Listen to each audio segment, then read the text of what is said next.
My paradigm is that I don't have a paradigm.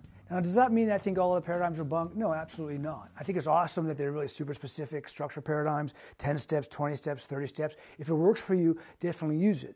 In fact, if it's working for you and it's resonating, that probably means that there's something, true about it. Because here's the deal.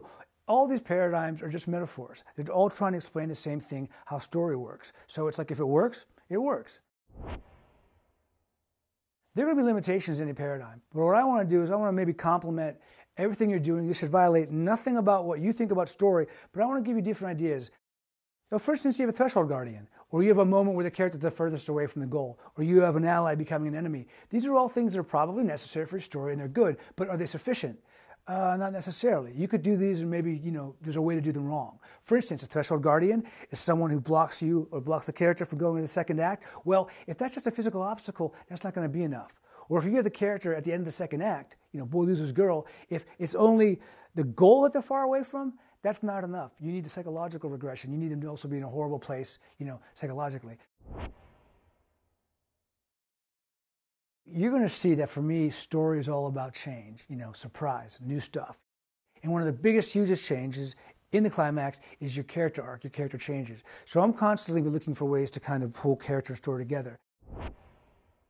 As I was figuring out how I feel about character, I stumbled upon Joseph Campbell and Bill Moyer's The Power of Myth series. And Joseph Campbell said something that I kind of almost feel like I was kind of ready to say and feel myself. He said that the characters in your story, they're ready for the adventure that comes to them. And he actually visually showed it like the story world will rise up to meet the character in the way he's ready. So your goal is to find a way to orchestrate events in your story so that your character is tested all the way. You want to make it as hard as possible. With this idea that the story is a manifestation of what's inside the character, you could actually have the wrong character for the story or the wrong story for the character, right? If you're in Star Wars and you got to use the Force, you got to defeat the Death Star. Well, what if Luke shot the Death Star, but the reason he was able to do it, instead of using the Force, it was because he's the best shot in town, right? That doesn't really feel like emotionally engaging enough to be the biggest story. So you always want to find this, connection between the two.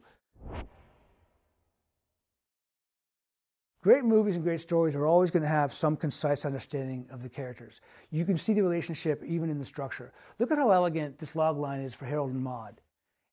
A young kid who hates life and is obsessed with suicide and death comes to life when he falls in love with a vivacious 80-year-old whose eventual suicide makes him appreciate life.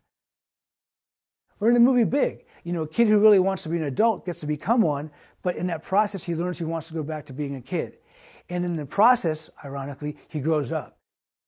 Here's a piece of the script from the beginning. He's playing a game, he's a kid, and he's told to take out the garbage, but he doesn't pay attention.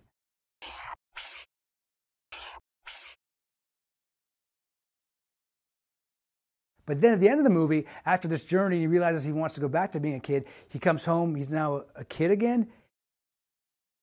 See here at the end, he actually adjusts the garbage can as he goes back in, showing that he's actually on his way to becoming an adult. I'm going to constantly be pushing you to think about how you can use structure to find your character, or how you can use your character to define these important moments of structure. I think everything comes from character, and I'm going to show you how to complement whatever storytelling ideas you have, whatever paradigm you use. I'm going to show you how to complement that and find ways to solve story problems by thinking about character.